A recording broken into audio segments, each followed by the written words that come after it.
আসসালামু আলাইকুম। তো আমাদের আজকে শুরু করব আমরা বন্ধন বিভাজন এবং বিকারক এই টাইপ দিয়ে। টাইপ 5 আমাদের এটা।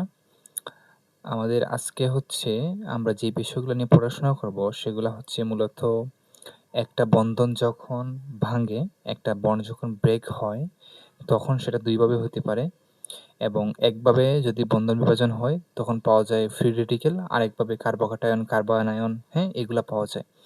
তো এগুলা গুরুত্বপূর্ণ টপিক। এখান থেকে খুব সিলেক্টিভ কোয়েশ্চেন আসে। খুবই কিছু অর্ডার আসে, কিছু ক্রম আসে, সক্রিয়তা, স্টেবিলিটি ক্রমগুলা। এগুলো আমরা দেখব, হ্যাঁ? এগুলো মুখস্থ করে পার পাওয়া যায়। ইন্টারে আমরা তো এগুলো মুখস্থ করে অনেকে আসি। বাট আমি একটু চেষ্টা করব এগুলার একটু বিস্তারিত বলার জন্য। হ্যাঁ? মানে এগুলা কিভাবে আসছে এগুলা একটু দেখানোর জন্য চেষ্টা করব। যাতে করে আমাদের এডমিশন আমরা কোথাও না আটকাই, হ্যাঁ? এবং আমরা আরো কয়েকটা টাইপ কভার করব ইনশাআল্লাহ আজকের ক্লাসে। চলো শুরু করি।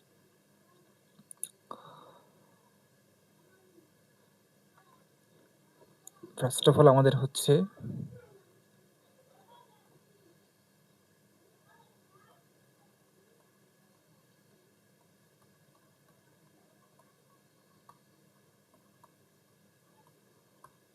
বন্ধন বিভাজন। একটা বন্ড ২ ভাবে ব্রেক হতে পারে, হ্যাঁ? এটার ইংলিশ হচ্ছে বন্ড ব্রেকিং।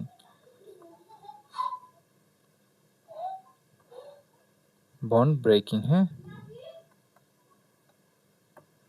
সো একটা কেমিক্যাল বন্ড হচ্ছে ২ ভাবে ব্রেক হতে পারে। যেমন তোমাকে আমি একটা জাস্ট এক্সাম্পল দিয়ে দেখাই। Just example. ধরে নাও যে এ একটা বন্ড, হ্যাঁ? একটা কেমিক্যাল বন্ড। আচ্ছা, এখানে আমরা যখন কেমিক্যাল বন্ড বলতেছি, তুমি বাই ডিফল্ট ধরে নিবা এটা হচ্ছে একটা কোভ্যালেন্ট বন্ড। কেন কোভ্যালেন্ট বন্ড ধরে নিবা?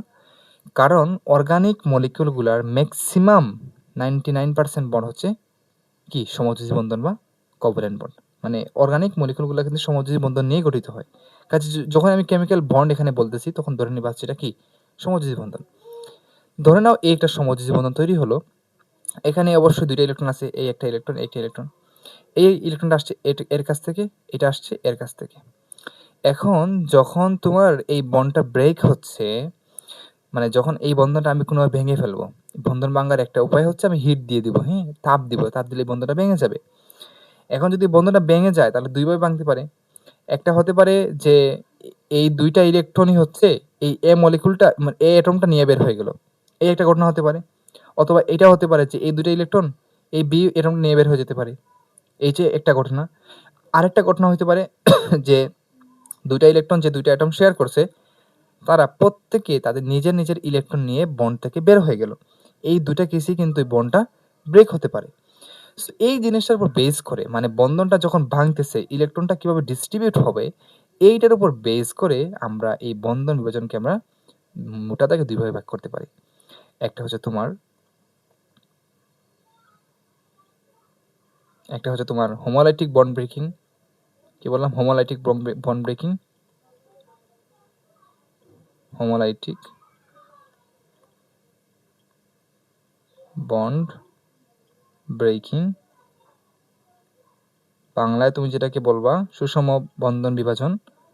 ঠিক আছে? আরেকটা হচ্ছে হেটারোলাইটিক। সরি উচ্চারণটা আমার একটু ভুল হয়ে গেল। হেটারোলাইটিক, হ্যাঁ? হেটারোলাইটিক বন্ড ব্রেকিং।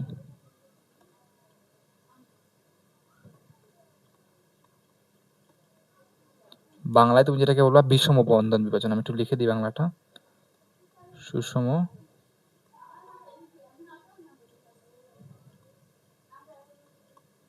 বন্ধন বিভাজন।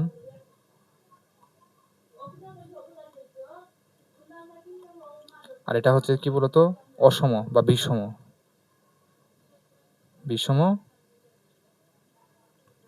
বন্ধন বিভাজন। তাই না? এর বলতে পারো তুমি। আচ্ছা। তাহলে নাম থেকে তুমি কিছুটা আইডিয়া করতে পারতেছো। একটু আগে যে উদাহরণটা দিলাম, যদি বন্ধনের ইলেকট্রনগুলা যেকোনো একটা অ্যাটম নিয়ে নেয়, তখন কি হবে ভাই? বন্ধনটা কি সুষমভাবে বিভাজিত হবে? একটা বন্ধন ধরে নাও যে তোমার এইটা তৈরি হলো কি? এই দাঁড়াও। একটা বন্ধন এই যে তৈরি হলো, এখানে কিন্তু এই অ্যাটমটা থেকে একটা ইলেকট্রন আসছে আর এটা থেকে একটা ইলেকট্রন আসছে, তাই না? তো যদি ২ টা ইলেকট্রনই ২ টা অ্যাটম নিয়ে নেয়, মানে যার ইলেকট্রন নিয়ে নেয়, তাহলে তো এটা সুষমভাবে বণ্টিত হলো। তখন এটাকে আমরা বলব কি? সুষম বন্ধন বিভাজন।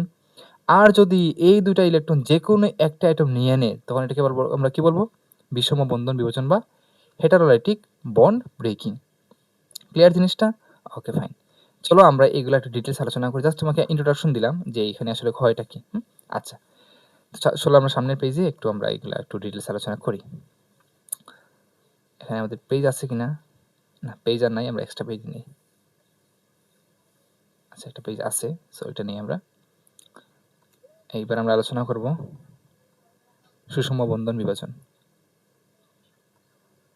আশা করি তুমি জিনিসটা ধরতে পারছো। চলো আমরা এটার ভিতরে যাই একটু। হ্যাঁ,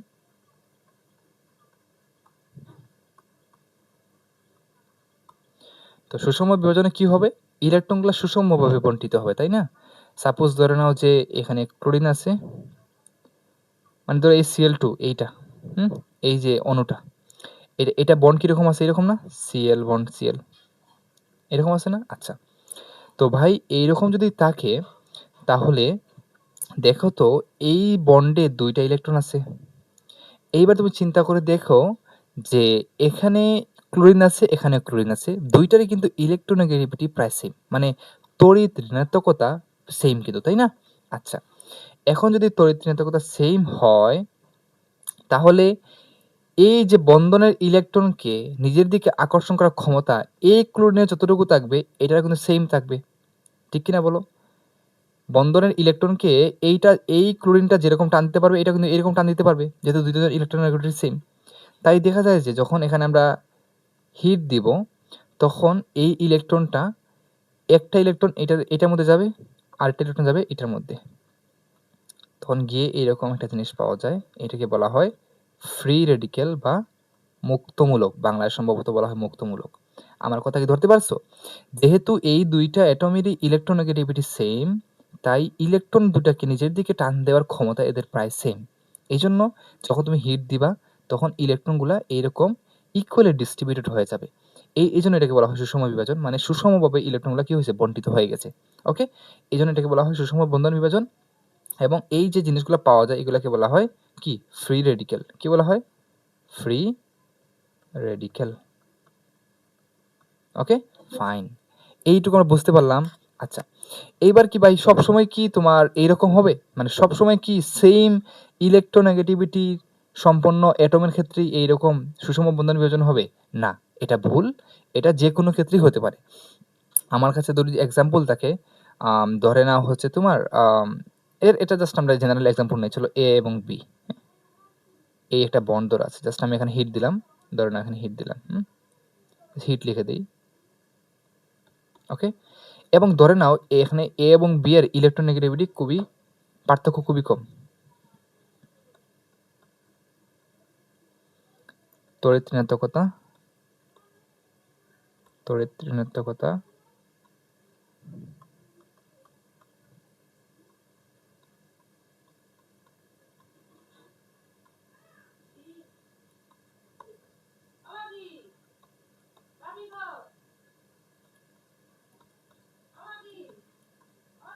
ওকে, সো এ এবং বি এর তড়িৎ ঋণাত্মকতার মান কি পায়? কাছাকাছি।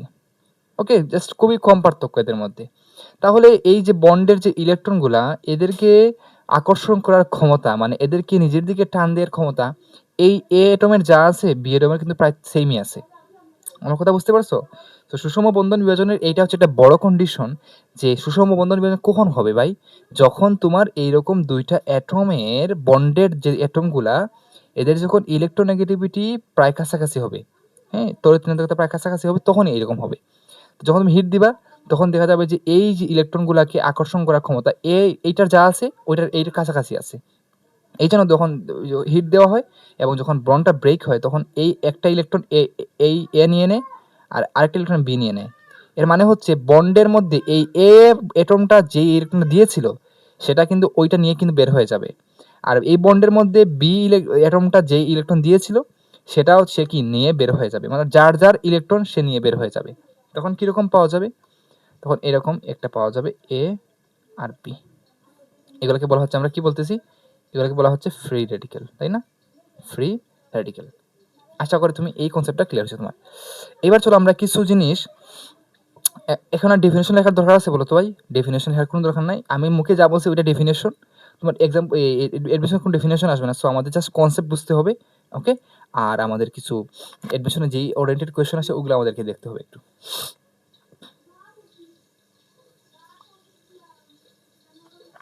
আমরা এখন একটু সামনে আগাই। এবার আমাদেরকে দেখতে হবে যে এই ফ্রি রেডিকেল যে তৈরি হয় এদের কিছু বৈশিষ্ট্য, হ্যাঁ? চলো আমরা নেক্সট পেজে দেখি। আচ্ছা, আমি একটু হালকা করে এখানে লিখে দিই আসলে ফ্রি রেডিকেলটা কি, হ্যাঁ? বা সুষম বন্ধন বিভাজনটা কি?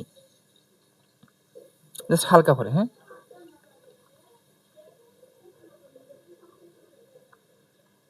কারণ রিভিশনের সময় তো তোমাকে একটু হলে দেখতে হবে না, তো একটু জাস্ট লিখে দিলে ভালো হয়।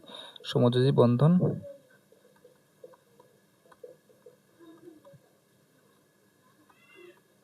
ভাঙ্গনের সময় বন্ধনের পরমাণুগুলো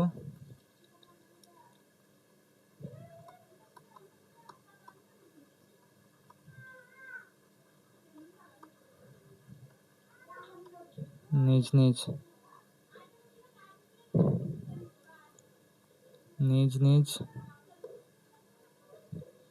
ইলেকট্রন নিজ ইলেকট্রন কি বলবো, সমযোজী বন্ধনে ভাঙ্গনের সময় বন্ধনের পরমাণুগুলো নিজ ইলেকট্রন, আমি একটু সুন্দর করে লিখি জিনিসটা, নিজ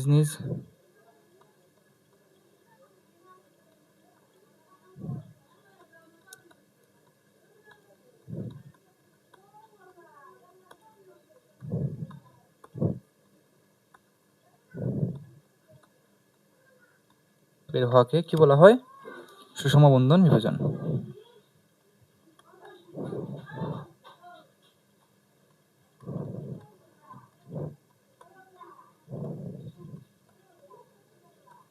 সুষম বন্ধন বিভাজন এবং এই প্রক্রিয়ায়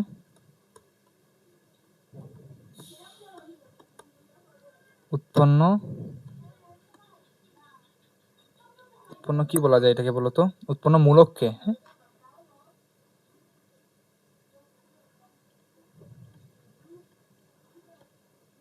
মুক্তমূলক বা ফ্রি রেডিকেল বলা হয়।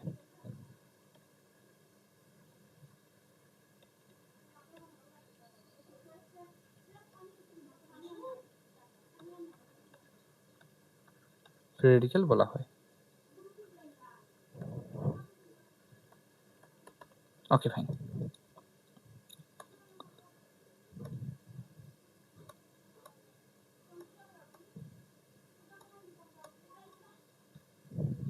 ওকে, তো আমরা নেক্সট পেজে যাই।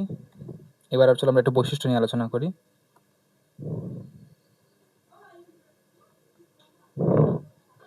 ফ্রি রেডিকেলের বৈশিষ্ট্য, এখান থেকে কোয়েশ্চেন আসবে। এই যে এখন যেটা পড়াচ্ছি না, এখান থেকে কোয়েশ্চেন আসবে।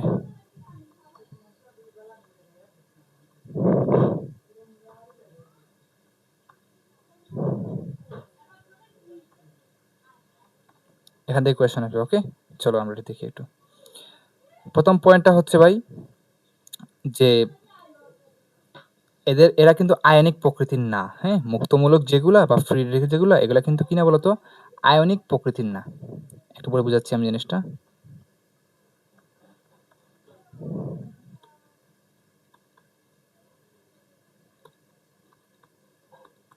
কেন আয়নিক প্রকৃতির নয়? তুমি চিন্তা করে দেখো একটা জিনিস, মানে এই আয়নিক টার্মটা এখানে আনলাম কেন এটা দেখো একটু। তুমি যখন সোডিয়াম প্লাস দেখো বা ক্লোরাইড মাইনাস দেখো তখন তোমার মাথায় একটা প্রশ্ন আসতে পারে না, যেগুলা বিদ্যুৎ পরিবহন করে, তাই না? এগুলো আয়নিক যৌগ, যেহেতু সোডিয়াম ক্লোরাইড এগুলো জ্বলিয়ে দেবো কি করে, বিদ্যুৎ পরিবহন করে। তো এখানে যেহেতু বন্ধন ভাঙ্গার কারণে সোডিয়াম প্লাস আর ক্লোরাইড মাইনাস পাওয়া যাচ্ছে, তাহলে তোমার মাথায় তো এখানে প্রশ্ন আসতে পারে যে এইরকম আয়নিক বন্ধনের বন্ধন ভাঙলে যেহেতু মানে এরা বিদ্যুৎ পরিবহন করতে পারে, তাহলে এখানে তো এইরকম এই বন্ধন ভাঙ্গার কারণে তো বিদ্যুৎ পরিবহন করতে পারে। কিন্তু একটা জিনিস লক্ষ্য করে দেখো, এখানে কিন্তু এটা আয়নিক প্রকৃতির নয়। কেন আয়নিক প্রকৃতির নয়?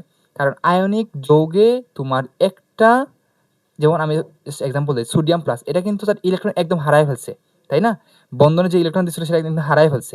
বাট ভাই এখানে কিন্তু তোমার একটা দেখো ইলেকট্রন হারায় নেই একদম, সে যে বন্ধনে যে ইলেকট্রন দিছিল সেটা কিন্তু তার কি আছে বলতো, অলরেডি সে নিয়ে নিছে, বন্ধন ভাঙার কারণে নিয়ে নিছে। কাজে এটা কিন্তু একদম সে হারায় নাই, বরং কি করছে বলতো, এটা তার জাস্ট নিজের ইলেকট্রন নিজে পেয়ে গেছে এখানে। এই জন্য আমরা বলতেছি এটা আয়নিক প্রকৃতির নয়, কারণ আয়নিক প্রকৃতির হইলে তার ইলেকট্রন সে একদম হারাইতো, অথবা ক্লোরাইডের মতো Cl- যেরকম এটার মতো একদম কি ইলেকট্রন কি করতে বলতো এখানে সে গেইন করতো। এই জন্য বলতেছি এটা আয়নিক প্রকৃতির নয়, তাই এরা বিদ্যুৎ পরিবহন করে না। ওকে, আচ্ছা ফাইন। সো এইটা একটা লিখলাম, এটা খুব অবশ্য খুব গুরুত্বপূর্ণ কোনো টপিক না, মানে এটা খুব গুরুত্বপূর্ণ পয়েন্ট না যেটা বললাম মাত্র, জাস্ট এটা বলার জন্য বললাম আর কি। হ্যাঁ, ওকে। এইবার আসো একটা গুরুত্বপূর্ণ জিনিস, খুবই গুরুত্বপূর্ণ এই টপিকটা পড়ানোর মেইন রিজন হচ্ছে এই অর্ডারটা পড়ানো, এই যে ফ্রি রেডিকেলের স্টেবিলিটি অর্ডারটা। দাঁড়াও,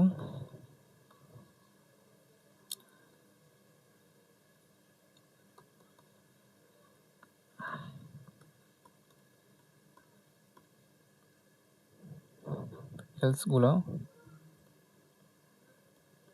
খুবই সক্রিয়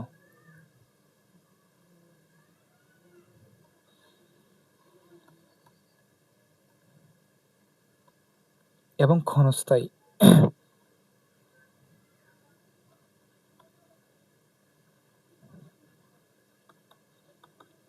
ওকে, আচ্ছা, এইটা একটু আমরা চলো এই পয়েন্টটা আলোচনা করি, যে এখানে তারা কিভাবে সক্রিয় হলো আর কিভাবে ক্ষণস্থায়ী হলো। এই সক্রিয়র যে টার্মটা, এটা ইংলিশে যে রিয়েক্টিভ। রিয়েক্টিভ কি থেকে আসছে বলতো, রিয়েকশন থেকে আসছে না, রিয়েকশন থেকে আসছে না, মানে ability to react, ability to react, ability to কি বলতো, রিয়েক্ট।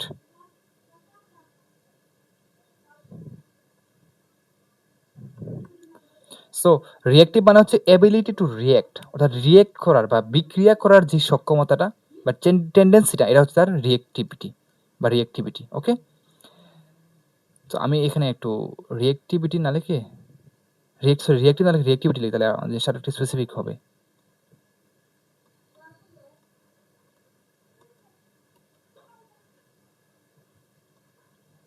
আমি জিনিসটা একটু অগোছালো করে ফেলছি, আমি আবার একটু গুছাই বলেছিল।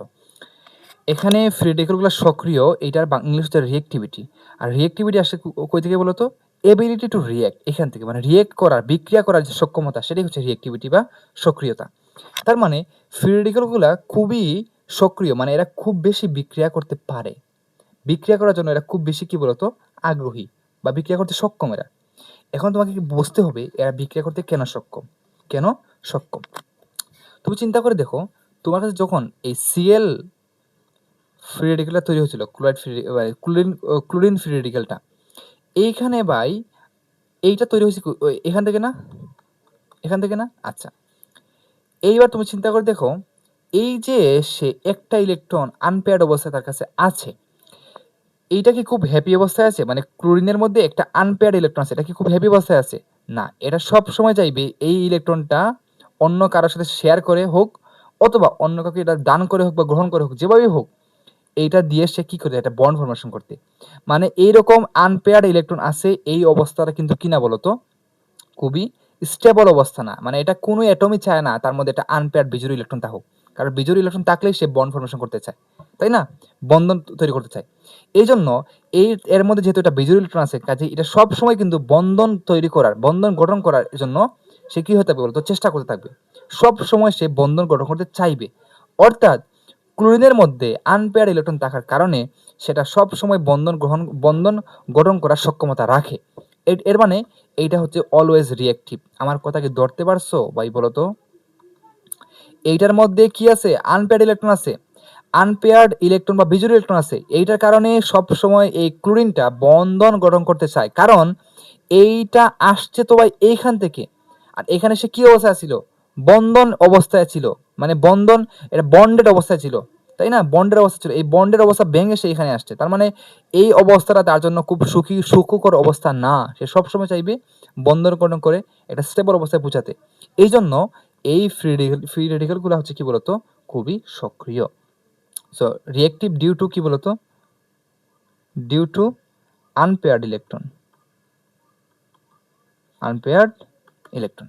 আশা করি যেটা বুঝতে পারছো। তার মানে ফ্রি রেডিকেলগুলা কেন সক্রিয় তার ব্যাখ্যা হচ্ছে এইটা। এখন বলো তো ক্ষণস্থায়ী কেন, এইটাও তো উত্তর তুমি পেয়ে যাবা। ক্ষণস্থায়ী কেন বলো তো? কারণ ক্ষণস্থায়ী মানে কি, এটার খুব অল্প সময় বেঁচে থাকে। যেহেতু ফ্রি রেডিকেলগুলা খুবই সক্রিয়, খুবই রিয়েক্টিভ, তাই তারা দ্রুত বিক্রিয়া করে ফেলে। আর দ্রুত বিক্রিয়া করে ফেললে তারা কি বেশিক্ষণ স্থায়ী থাকবে? স্থায়ী থাকবে না। সো এর কারণটা হচ্ছে কি, হাই রিয়েক্টিভিটি। ডিউ টু হাই রিয়েক্টিভিটি, আমি একটু এই ফ্রন্টটা নেই। ডিউ টু হাই রিয়েক্টিভিটি, তারা কি করে বলতো? তারা মানে হাই রিয়েক্টিভিটির জন্য তারা হচ্ছে দ্রুত বিক্রিয়া করে ফেলে, তাই না? দে রিয়েক্ট রিডিলি, মানে তারা খুব দ্রুত বিক্রিয়া করে ফেলে। এই জন্য স্টেবিলিটি কি বলতো এদের? কম। স্টেবিলিটি কম। আশা করি পয়েন্টটা ধরতে পারছো। Due to high reactivity they react readily, তারা দ্রুত বিক্রিয়া করে, এই জন্য এদের স্টেবিলিটি কম। দ্রুত বিক্রিয়া করলে এরা বেশিক্ষণ স্থায়ী হতে পারবে না কিন্তু, কারণ একটা জিনিস দ্রুত বিক্রিয়া করে ফেলতেছে, বিক্রিয়া করলে তো সেটা নাই হয়ে যাবে। তুমি চিন্তা করো, এই যে ক্লোরাইডটা, এটা যদি বিক্রিয়া করে ফেলে, তুমি কি এইটাকে পাবা? মানে ফ্রি রেডিকেলটাকে পাবা? পাবা না। তুমি পাবা কি? তুমি এই অণুটাকে পাবা তখন। বুঝতে পারছো? এটা যদি বিক্রিয়া করে ফেলে, এটা একদম নাই হয়ে যাবে, কিন্তু নাই হয়ে কি তৈরি হয়ে যাবে? এই অণুটা তৈরি হয়ে যাবে। কাজেই একটা জিনিস রিয়েক্ট করে ফেলে সেটা অন্য ভিন্ন একটা জিনিস তৈরি করে ফেলে, এই জন্য আমরা এটাকে আর খুঁজে পাই না। অর্থাৎ এটা হচ্ছে ক্ষণস্থায়ী। আশা করি এই জিনিসটা একদম ধরতে পারছো। আচ্ছা, আমি আর সিম্পলিফাই না করি, আর সিম্পলিফাই করলে কিন্তু ঝামেলা। একটা কথা আমি আগে হয়তো বলছিলাম যে ওভার সিম্পলিফিকেশন সবসময় ভুল কনসেপ্ট বা ভুল একটা ইনফরমেশন দিতে পারে সবসময়। এই জন্য আমি খুব সবসময় চাই না ওভার সিম্পলিফিকেশন করতে। এই জন্য আমি অলওয়েজ চেষ্টা করছি তোমাকে ইংলিশ টার্মগুলো দিয়ে বোঝানোর জন্য, কারণ ইংলিশ টার্ম দিয়ে বুঝতে তুমি জিনিসটা একদম আসল রিয়েল একটা ফিলিং পাবা। হ্যাঁ, ওই ক্ষণস্থায়ী, সক্রিয়, এগুলো দিয়ে তুমি বুঝতে পারবে না জিনিসটা কি হচ্ছে। এই ইংলিশ টার্মগুলো দেখলে জিনিসটা আন্ডারস্ট্যান্ড করতে, মানে ফিল করতে জিনিসটা সহজ হয়। অলরাইট, এই পর্যন্ত বুঝতে পারলাম। এইবার আমাদের পরীক্ষায় যেটা আসবে অর্ডার, হ্যাঁ, এই রিয়েক্টিভিটি অর্ডারটা। চলো আমরা অর্ডারটা আমরা একটু আলোচনা করি। সক্রিয়তার ক্রম এবং স্থায়িত্বের ক্রম, মানে স্টেবিলিটির অর্ডার এবং রিয়েক্টিভিটি অর্ডার। ফার্স্ট অফ অল আমরা লিখব স্টেবিলিটি অর্ডার।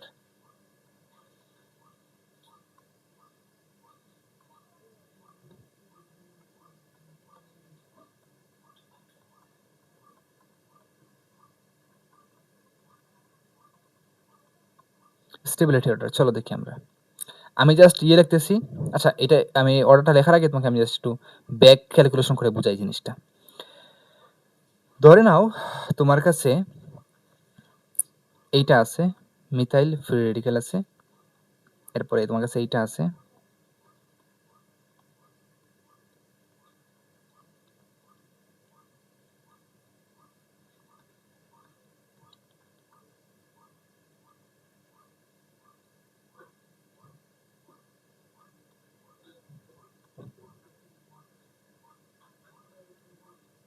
ওকে, এইরকম তিনটা ফ্রি রেডিক্যাল তোমার কাছে আছে। ওকে, ফাইন। আচ্ছা, এইগুলা কিভাবে তৈরি হতে পারে? তোমার মাথায় প্রশ্ন আসতে পারে, এটা কিভাবে তৈরি হতে পারে? এটা তৈরি হতে এইরকম, যেমন CH3 মিথাইল ক্লোরাইড ধরা আছে তোমার এখানে।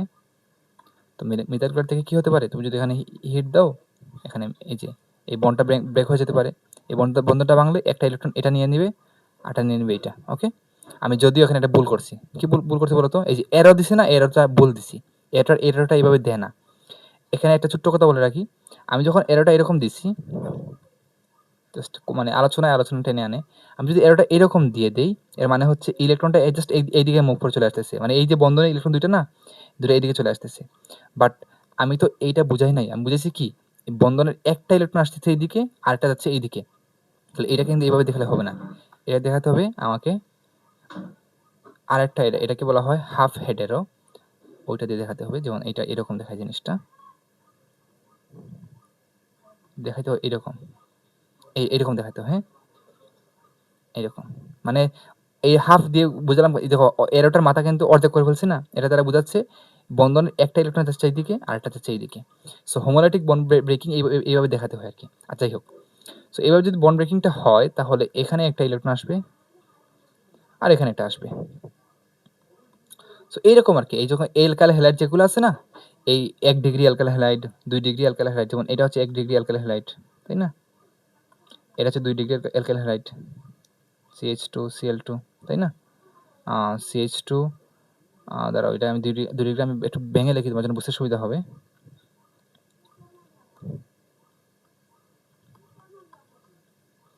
যেমন ধরো এটা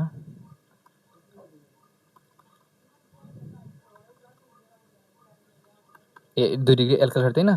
তারপর 3 ডিগ্রি এরকম হতে পারে, Cl ধরো এটা হচ্ছে মিথাইল, এটা মিথাইল, এটা মিথাইল। সো এরকম আর কি। এই 3 ডিগ্রি অ্যালকাইল হ্যালাইড থেকে যদি বন্ড ব্রেকিং হয় তাহলে 3 ডিগ্রি এরকম পাওয়া যাবে, কি বলে এটাকে, ফ্রি রেডিক্যাল পাওয়া যাবে। 2 ডিগ্রি হ্যালাইড থেকে যদি 2 ডিগ্রি অ্যালকাইল হ্যালাইড থেকে যদি বন্ড ব্রেকিং হয় তাহলে এটা পাওয়া যাবে, আর এটা থেকে হলে এটা পাওয়া যাবে, তাই না? সো এই তো এভাবে কিন্তু পাবা। এবার এটা তো আসলে বুঝতে পারছো আমরা এইগুলো কিভাবে পাই। আচ্ছা, এটা কিভাবে পাই এটা আমরা বুঝতে পারলাম। ওইটা আমি এটা না মুছি, এই যে এটা মুছলাম।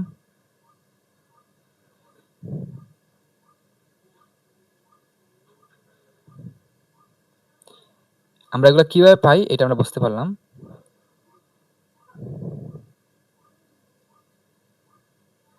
এবার তো আমরা ডিসকাস করি আরো কিছু জিনিস, ইম্পর্টেন্ট জিনিস।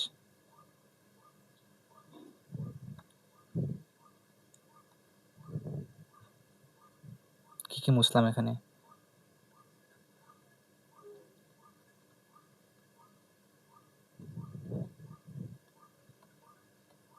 ওকে চলো।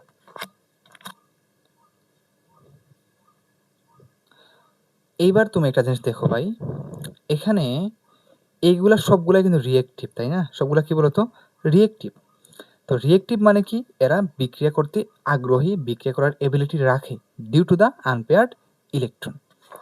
তার মানে এগুলো সবগুলাই কিন্তু কি বলতো, কি হতে পারবে, এখানে রিয়েক্ট করতে পারবে। আচ্ছা, এখন যে বেশি রিয়েক্ট করতে পারবে, এই চারটার মধ্যে যে বেশি রিয়েক্ট করতে পারবে সে কি হবে, তত তাড়াতাড়ি ফুরিয়ে যাবে। যে বেশি রিয়েক্ট করবে সে তত তাড়াতাড়ি কি মানে বিক্রিয়া থেকে কমে যাবে বা বিক্রিয়া পাত্র থেকে ফুরিয়ে যাবে, অর্থাৎ সে তাড়াতাড়ি কি হয়ে যাবে, নাই বেনিশ হয়ে যাবে, তার স্থায়িত্ব কম, মানে তার স্টেবিলিটি কম। তার মানে আমাকে বুঝতে হবে এখানে কোনটা তাড়াতাড়ি রিয়েক্ট করে, কোনটা তাড়াতাড়ি রিয়েক্ট করে না। ওকে, আচ্ছা একটা জিনিস তুমি বুঝো, এখানে যে সবচেয়ে বেশি তাড়াতাড়ি বিক্রিয়া করবে সে তাড়াতাড়ি ফুরিয়ে যাবে। এখন বিক্রিয়া করার হার বা বিক্রিয়া করার টেন্ডেন্সি কিসের উপর ডিপেন্ড করতেছে বলতো, নাম্বার অফ আনপেয়ার্ড ইলেকট্রনের উপর, বা আনপেয়ার্ড ইলেকট্রনটা কোন অবস্থায় আছে তার উপর, তাই তো? আচ্ছা, এখন তুমি একটা জিনিস দেখো, এখানে এই যে যখন মিথাইল গ্রুপটা আছে তখন এখানে কিন্তু কোনো ইলেকট্রন ডোনেটিং গ্রুপ নাই, মানে ইলেকট্রন দিবে এমন কেউ কিন্তু নাই, এখানে আছে নাই। যখন তুমি এখানে আসলা তখন দেখলা যে এখানে আর মানে কি বলতো, অ্যালকাইল হ্যালাইড, এটা তো জানা আছে তোমার, অ্যালকাইল হ্যালাইড। আর মানে কি অ্যালকাইল, আর হচ্ছে তোমার অ্যালকাইল হ্যালাইডের একটা কমন একটা রিপ্রেজেন্টেশন, অ্যালকাইল হ্যালাইড। সো আর মানে কি, এটা আমরা জানি, এটা এটা কি বলতো, ইলেকট্রন ডোনেটিং গ্রুপ। ইলেকট্রন কি বলতো, donating group, electron donating group. So এই আর কি করবে বলতো, আর কি ইলেকট্রন ডোনেট করবে, তার মানে এই কার্বনের মধ্যে ইলেকট্রন ডেন্সিটি আরো বেড়ে যাবে না, অলরেডি একটা আনপেয়ার্ড ইলেকট্রন আছে, এই আর যদি আরো কিছু ইলেকট্রন এদিকে পুশ করে তাহলে আরো কি হবে বলতো, ইলেকট্রন ডেন্সিটি বেড়ে যাবে। আচ্ছা, তার মানে এখানে যেহেতু ইলেকট্রন ডেন্সিটি বেড়ে গেল, তার মানে এইটার রিয়াকশন করার হার বাড়লো নাকি কমলো বলতো, এইটার রিয়াকশন করার হার কমলো নাকি বাড়লো? যখন আমি ইলেকট্রন আর দ্বারা যখন ইলেকট্রন ডেন্সিটি বাড়লো এখানে, তখন এর রিয়াকশন করার হার বাড়লো নাকি কমলো? এই জিনিসটা তুমি ভিডিও পজ করে চিন্তা করো, তারপর আমার সাথে মিলিয়ে নাও। ওকে, আচ্ছা ফাইন। এখানে যখন ইলেকট্রন আমি দিয়ে দিব তখন কিন্তু তার রিয়াকশন করার হার কমে যাবে। কেন বলো তো? কারণ তুমি চিন্তা করে দেখো যে এই যে ফ্রি রেডিক্যালগুলো, এগুলো কিন্তু ইলেকট্রন ডেফিসিয়েন্ট গ্রুপ। ইলেকট্রন কি বলতো, ডেফিসিয়েন্ট গ্রুপ, মানে এদের মধ্যে ইলেকট্রন ঘাটতি আছে। কিরকম ঘাটতি আছে তুমি চিন্তা করে দেখো, যখন CH3Cl ছিল তখন কিন্তু এই কার্বনের সাথে 2টা ইলেকট্রন শেয়ার হয়েছে এখানে, মানে এই কার্বন 2টা ইলেকট্রন শেয়ার করছে কার সাথে, ক্লোরিনের সাথে। বাট যখন এটা এই অবস্থায় আছে তখন সে কিন্তু একটা ইলেকট্রন শেয়ার করতেছে বা একটা ইলেকট্রন তার মধ্যে আছে। বাট যখন এরকম বন্ডের অবস্থা ছিল তখন তার 2টা ইলেকট্রন ছিল। তাহলে বন্ডের অবস্থার থেকে এখন ইলেকট্রন কম আছে না? এজন্য বলতেছি আমরা কি? এটা হচ্ছে ইলেকট্রন ডেফিশিয়েন্ট গ্রুপ তার আগের অবস্থার থেকে। আচ্ছা, তো ইলেকট্রন ডেফিশিয়েন্ট গ্রুপ যদি ইলেকট্রন পেয়ে যায়, ইলেকট্রন ডেফিশিয়েন্ট মানে তার মধ্যে ইলেকট্রন ঘাটতি আছে। এখন যদি সে ইলেকট্রন পেয়ে যায় তাহলে সে কি আর বিক্রিয়া করতে চাইবে? চাইবে না বিক্রিয়া করতে, স্বাভাবিকভাবেই, কারণ তার তো ইলেকট্রন দরকার ছিল। বন্ধনের মাধ্যমে মানুষ কি করে, মানে মানুষ না, বন্ধনের মাধ্যমে এই অ্যাটমগুলো কি করে, ইলেকট্রন গেইন করে একটা স্টেবিলিটিতে আসে, অষ্টক পূরণ করে। তো এ যদি ইলেকট্রন অলরেডি পেয়ে যায় এর মাধ্যমে, তাহলে তো আর সে বিক্রিয়া করবে না। তার মানে যত বেশি ইলেকট্রন কার্বনের মধ্যে জমা হবে বা ডেন্সিটি বাড়বে, তত তার রিঅ্যাকশন করার হার বা রিঅ্যাকশন করার টেন্ডেন্সি কমে যাবে। ফাইন। তাহলে এখানে 2টা অ্যালকাইল গ্রুপ ইলেকট্রন ডোনেট করতেছে, তার মানে এই কার্বনের মধ্যে ইলেকট্রন ডেন্সিটি এখান থেকেও বেশি এখানে। তার মানে এখানে কি হবে বলতো, রিঅ্যাকশন করার হার আরো কমবে, এখানে আরো কমবে। কেন? কারণ এখানে 3টা অ্যালকাইল গ্রুপ মিলে এই কার্বনকে ইলেকট্রন ডোনেট করতেছে। তার মানে এই কার্বনের মধ্যে ইলেকট্রনের ডেন্সিটি অনেক বেশি। তো ইলেকট্রন ডেন্সিটি অনেক বেশি হলে হবে কি, এটা বিক্রিয়া করতে চাইবে না, কারণ তার ইলেকট্রন ডেফিসিয়েন্সি কি হয়ে গেছে বলতো, তার ইলেকট্রনের ঘাটতিটা সেটা মিনিমাইজ হয়ে গেছে বা মানে প্রশমিত হয়ে গেছে, নিউট্রাল হয়ে গেছে। তার যে ইলেকট্রন ঘাটতি ছিল সেটা কমে গেছে। এই জন্য দেখা যায় যে এই জিনিসটা বিক্রিয়া করতে চায় না, কারণ অলরেডি সে স্টেবল হয়ে গেছে। অলরেডি সে কি বলতো, স্টেবল হয়ে গেছে। তার মানে এইটার স্টেবিলিটি সবচেয়ে বেশি। এইটার স্টেবিলিটি সবচেয়ে বেশি কেন? কারণ এইটা অলরেডি ইলেকট্রন ডেফিসিয়েন্ট থেকে ইলেকট্রন এফিসিয়েন্ট হয়ে গেছে। মানে এর ইলেকট্রনের যেই ঘাটতি ছিল সেটা কিন্তু ফিল আপ হয়ে গেছে। কাজে এ আর বিক্রিয়া করতে চাইবে না, মানে এ স্টেবল হয়ে গেছে। স্টেবল হয়ে গেছে, তার মানে এটার স্টেবিলিটি বেশি। তাহলে এটার স্টেবিলিটি একটু কম, এইটা আরেকটু কম, আর এটা সবচেয়ে কম। আমার কথা আশা করি তুমি বুঝতে পারছো ভাই, স্টেবিলিটি অর্ডারটা কিভাবে আসছে। বুঝতে পারছো আশা করি? ফাইন। এটাকে আমরা আরেকভাবে বলতে পারি, মানে আরেকবার এইটাই যেটা যেটা বলছি এটাই এক্সাক্টলি ব্যাখ্যা। এটাকে আমরা বুঝার স্বার্থে আরেকভাবে বলতে পারি, কিরকম, যে এখানে যেহেতু ইলেকট্রন ডেন্সিটি বেড়ে গেছে, তাই এটা বিক্রিয়া করতেছে না। এটা বিক্রিয়া করবে না, কারণ ইলেকট্রন ডেন্সিটি বেড়ে গেছে মানে কি, তার সে ইলেকট্রন যে ঘাটতি ছিল সেটা ফিল আপ হয়ে গেছে। এই জন্য বিক্রিয়া করতে চায় না, এটা বিক্রিয়া করতে চায় না। তো এটা যদি বিক্রিয়া করতে না চায়, এটা যদি বিক্রিয়া করতে না চায় তাহলে কি হবে, এইটা বেশিক্ষণ স্থায়ী থাকবে না। যদি একটা জিনিস বিক্রিয়া না করে তাহলে এটা কি ফুরিয়ে যাবে? ফুরিয়ে যাবে না। এই জিনিসটা CR3 যে এটা, এটা তো ভাই বিক্রিয়া করতে চাচ্ছে না। এটা যদি বিক্রিয়া করতে না চায়, তার মানে এটা বিক্রিয়ার পাত্রে বেশিক্ষণ স্থায়ী থাকবে। তার মানে তার স্থায়িত্ব কি বেশি, আর স্থায়িত্ব বেশি মানে কি, স্টেবিলিটি বেশি। শেষ। এই তো, এটাকে অনেকভাবে কিন্তু ব্যাখ্যা করা যায়। ফাইন। তো যেভাবে তুমি বুঝো, আশা করি বুঝতে পারছো। ফাইন। তো আমি যদি এটা ব্যাখ্যাকে লিখে দিব, আমি বুঝতেছি না এটা ব্যাখ্যাকে লিখে দিব কিনা। আমি জাস্ট একটু সংক্ষেপে লিখে দিই, কারণ রিভিশনের সময় তোমার যদি দরকার লাগে আর কি। আর গ্রুপ এটা হচ্ছে electron donating group by electron donation,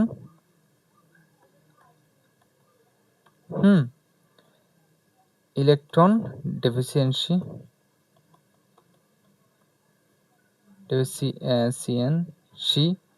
of carbon.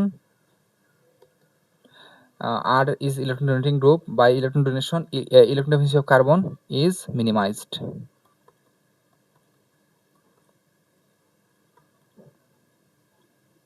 So the free radical is now less eager to react.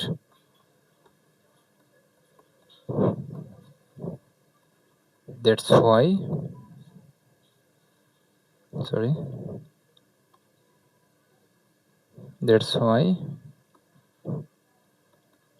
it stay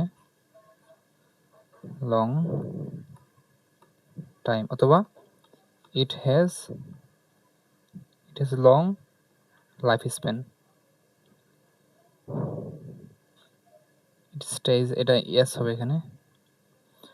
It has long life span,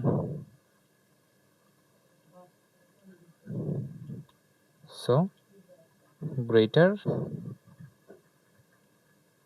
stability. আশা করি এইটা বুঝতে পারছো। এই লাইনগুলো বুঝতে পারলে কিন্তু মানে এটা কভার হয়ে যাবে ইনশাআল্লাহ। এই তো, তাহলে আমরা একটা অর্ডার দেখলাম, সেটা হচ্ছে স্টেবিলিটি অর্ডার। তাহলে স্টেবিলিটি অর্ডার কিভাবে দেখলাম, যে এইটার রিঅ্যাকশন করার যে টেন্ডেন্সিটা সবচেয়ে কম না? আচ্ছা, তাহলে আমরা স্টেবিলিটি অর্ডার থেকে কিন্তু আমরা রিঅ্যাক্টিভিটি অর্ডার এখানে সাজাতে পারি না? পারি কিনা বলো? অবশ্যই পারি।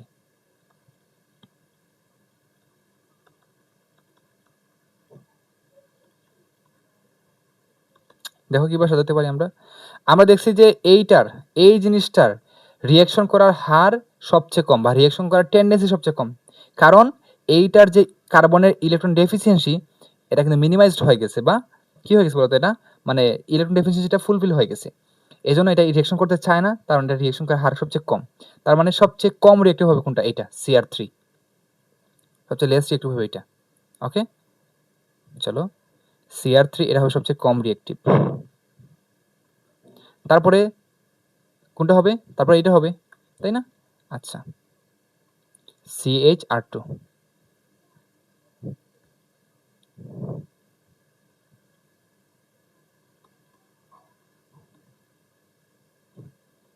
তারপর কোনটা হবে? CH2, আর এটা হবে, তারপর হবে CH3, এটা ফাইন। এই তো হয়ে গেল।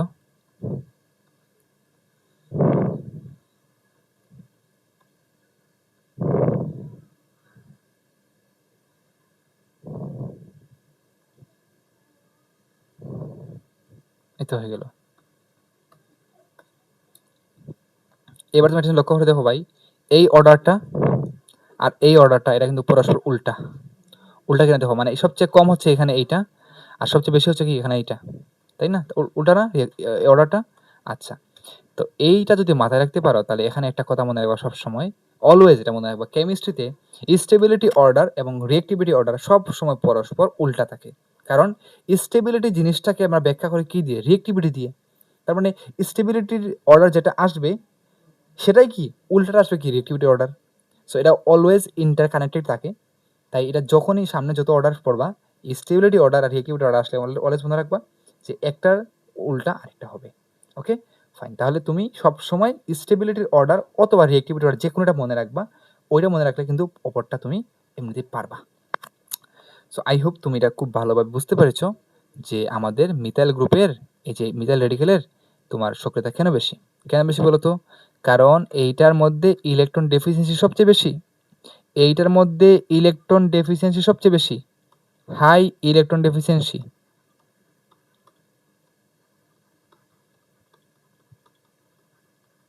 তাই না? ইলেকট্রন ডেফিসিয়েন্সি সবচেয়ে বেশি। এই জন্য এইটা চাইবে দ্রুত বিক্রিয়া করে তার ইলেকট্রন ডেফিসিয়েন্সি কমানোর জন্য, তাই না? তার মানে এটার বিক্রিয়া করার হার, এটা বিক্রিয়া করার টেন্ডেন্সি সবচেয়ে বেশি। এই জন্য সবচেয়ে বেশি কি বলতো? রিয়েক্টিভ, রিয়েক্টস ফাস্টার। বাট এইটার, ধরো, হ্যাঁ, এইটার এই যে এই জিনিসটার, এইটার কিন্তু কি বলতো? ইলেকট্রন ডেফিসিয়েন্সি অনেক কম, lowest electron deficiency. So less বা slowly react, very slowly reacts. Okay, এটা খুব স্লোলি রিয়েক্ট করে, তাই এটা রিয়েক্টিভিটি অনেক কম। কেন কম? কারণ এটা যেহেতু ইলেকট্রন ডেফিসিয়েন্সি তার অনেক মানে লোয়েস্ট ইলেকট্রন ডেফিসিয়েন্সি, মানে ইলেকট্রন ডেফিসিয়েন্সি তার অনেক কম। কারণ তিনটা আর মিলে এখানে ইলেকট্রন দিচ্ছে, তার মানে এর ইলেকট্রন ডেন্সিটি অনেক বেশি। ইলেকট্রন ডেন্সিটি বেশি হওয়ার কারণে এখানে ইলেকট্রন ডেফিসিয়েন্সিটা অনেক কম। ইলেকট্রন ডেফিসিয়েন্সি কম হওয়ার কারণে সে বিক্রিয়া করতে চায় না, তাই এটা রিয়েক্টিভিটি অনেক কম। ওকে, ফাইন। আশা করি এটা বুঝতে পারছো। আমি এখানে আর টাইম ওয়েস্ট করতেছি না, সামনে আগাই। উফ, মানে লাইভ ক্লাস না করলে একটা সমস্যা হয়, আমি বুঝতে পারি না যে আমাকে কতটুকু বলতে হবে। মানে রেকর্ডের ক্লাসে একটা জিনিস আমি আর কি অনেক বেশি ডিটেলসে বলার চেষ্টা করি। এটার অনেক সময় প্রয়োজনটা নাই, অনেক সময় প্রয়োজন হয় না। মানে লাইভ ক্লাস করলে হয় কি, ওই তুমি তো বুঝে ফেলো, আমি তো বুঝতে পারি যে তুমি বুঝতেছো কিনা, তখন আমি ওইটা লিমিটে থাকি। বাট লাইভ না করলে ওই লিমিটটা আমার থাকে না, আমি যে বুঝতে পারি না যে কতটুকু আমাকে বলতে হবে। এই একটা বিরাট একটা সমস্যা। যাই হোক, এইটা মিনিমাইজ হয়ে যায় যদি লাইভ ক্লাস করি আমরা। অলরাইট, সো আমরা এখন আলোচনা করব বিষম বিভাজন নিয়ে।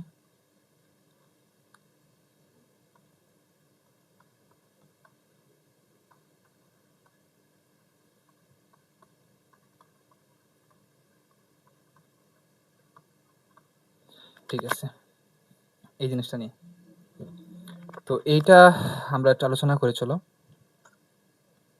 ধরে নাও আমার কাছে দুইটা অ্যাটম আছে, সরি একটা মলিকুল আছে এ বি। এখন ধরে নিলাম যে এই জিনিসটার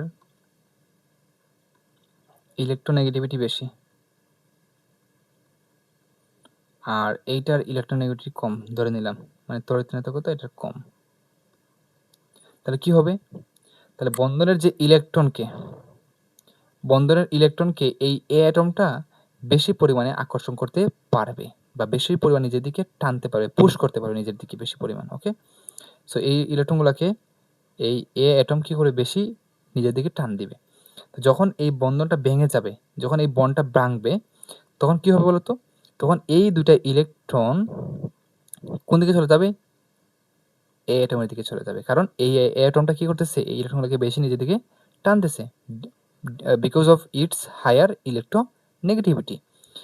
এই জন্য দেখা যায় যে যখন তোমার এই বন্ধনটা ভেঙে যাচ্ছে, তখন এ অ্যাটমটা এই দুইটা ইলেকট্রন পেয়ে যাচ্ছে।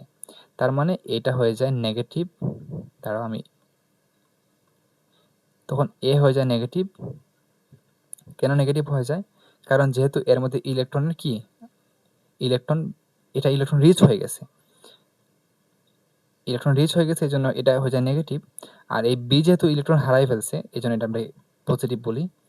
পজিটিভ বলার কারণ হচ্ছে এটা যেহেতু ইলেকট্রন হারাইছে, তো তার মধ্যে নেগেটিভ চার্জ কমে গেছে, কম্পারেটিভলি পজিটিভ চার্জ বেড়ে গেছে, এই জন্য আমরা বি পজিটিভ দিই। ফাইন। সো এইরকম যে বন্ড ব্রেকিংগুলো হয়, যেখানে ইলেকট্রনটা আনইকুয়ালি ডিস্ট্রিবিউটেড হয়, মানে অসমভাবে ডিস্ট্রিবিউটেড হয়, ওইটাকে আমরা বলি বিষম বিভাজন। সো আমরা এখানে আর সংজ্ঞা না লিখি, তাও লিখে দিই হালকা করে। ইলেকট্রোনেগেটিভিটি ডিফারেন্সের কারণে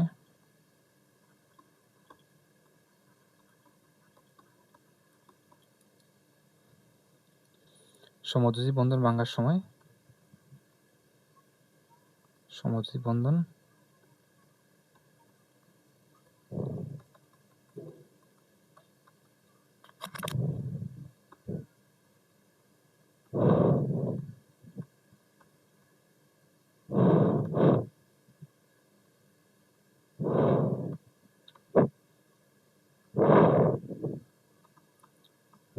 ভাঙনের সময় অধিক ইলেকট্রোনেগেটিভ অ্যাটম, মানে মোর ইলেকট্রোনেগেটিভ অ্যাটম। আরে এইভাবে লেখাটা সুন্দর হচ্ছে না, অধিক লিখতেছি আবার এখানে ইংলিশে লিখতেছি, এটা আমি একটু ইংলিশেই লিখি। এটা সময় মোর ইলেকট্রোনেগেটিভ অ্যাটম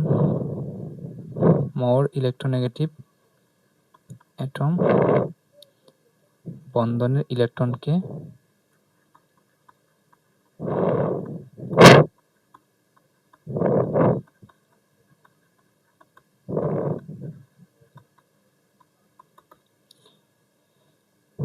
ইলেকট্রোনেগেটিভিটি ডিফারেন্সের কারণে সমযোজী বন্ধন ভাঙনের সময় মোর ইলেকট্রোনেগেটিভ অ্যাটম বন্ধনের ইলেকট্রনকে নিয়ে বের হয়। এই প্রক্রিয়াকে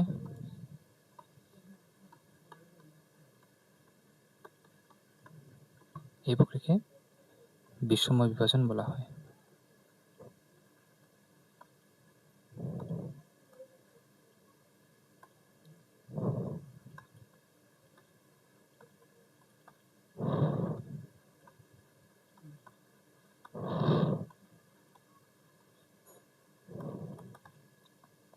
আচ্ছা, এখানে যেই জিনিসটা নেগেটিভ, মানে যেটার ইলেকট্রোনেগেটিভিটি বেশি, এটাকে বলা হয় কার্বন আয়ন।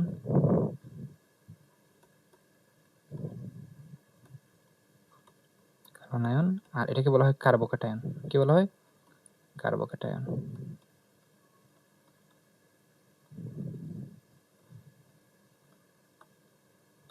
ওকে, আচ্ছা ফাইন। আমরা একটু স্পেসিফিক এক্সাম্পলের দিকে যাই। তো আমরা প্রথমে দেখি কার্বোকার্বনটা কীভাবে তৈরি হয়।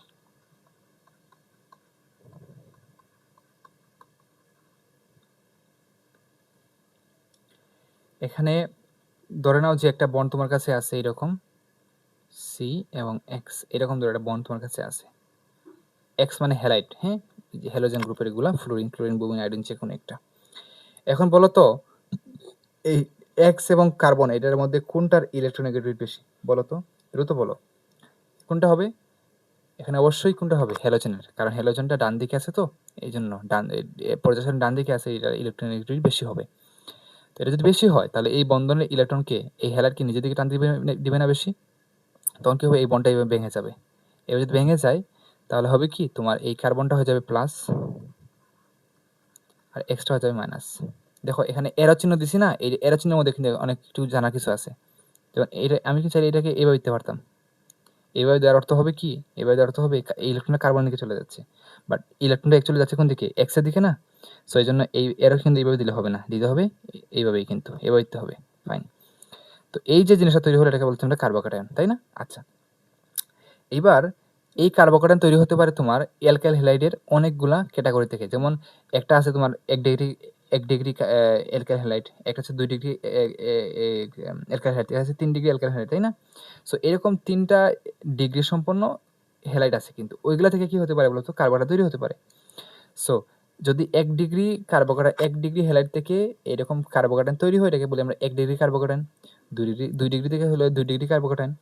তো আমাদের এইগুলার স্টেবিলিটি এবং একটি রিঅ্যাক্টিভিটি অর্ডার কিন্তু পরীক্ষায় প্রায় সময় আসে, এটা আমাকে বুঝতে হবে আগে। হ্যাঁ, চলো আমরা একটু জানার চেষ্টা করি যে আসলে কীভাবে তৈরি হচ্ছে এখানে।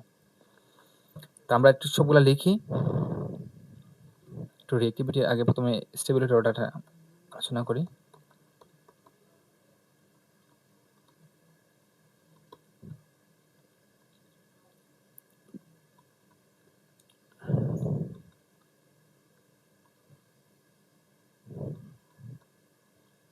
সো আমার যদি প্রাইমারি হ্যালাইড থেকে তৈরি হয় তাহলে এরকম হবে, যেমন এইরকম CH3Cl, এরকম একটা অ্যালকাইল হ্যালাইড থেকে তৈরি হলে আমার এরকম কার্বোক্যাটায়ন তৈরি হবে। যদি এরকম হয় CH, তারপরে ধরো আমি একটু আগের মতো লিখি, এরকম বুঝতে সুবিধা হবে।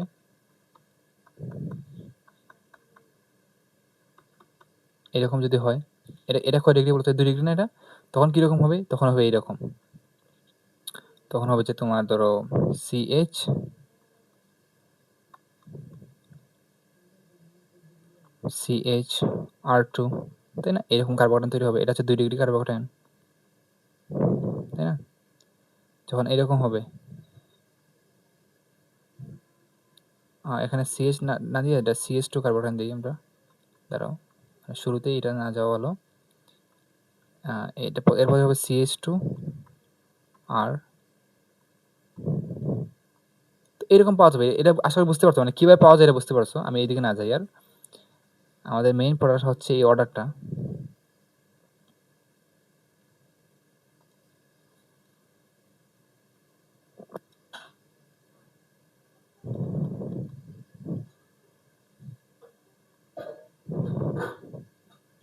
CR3, fine. সো এটা হচ্ছে তোমার ধরো 1 ডিগ্রি, 2 ডিগ্রি, 3 ডিগ্রি। এটা তুমি এভাবে লিখতে পারো চাইলে।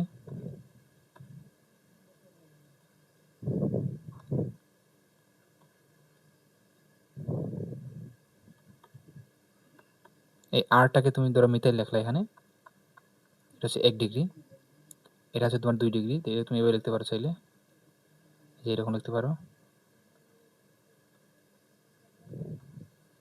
এখানে H আছে একটা আর আর আছে 2টা। আর মানে ধরো মিথাইল সাপোজ ধরে নাও, ওকে। আর এটা হচ্ছে তোমার 3 ডিগ্রি।